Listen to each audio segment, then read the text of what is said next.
السلام عليكم الاصدقاء ومرحبا بكم في فيديو جديد. كنتمنى انكم تكونوا بخير وعلى خير وبصحه جيده. بدون اطاله وكالعاده يلا نبداو.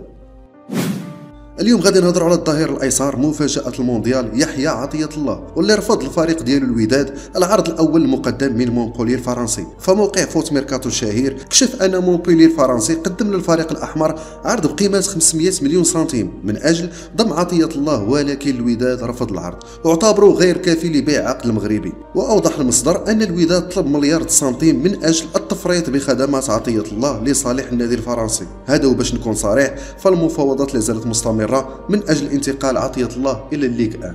المهم الاصدقاء، كنتمنى انكم تشتركوا في القناه وتفعلوا زر ديال الجرس باش توصلوا بكل جديد. تلاقوا في فيديو محسن، الى اللقاء.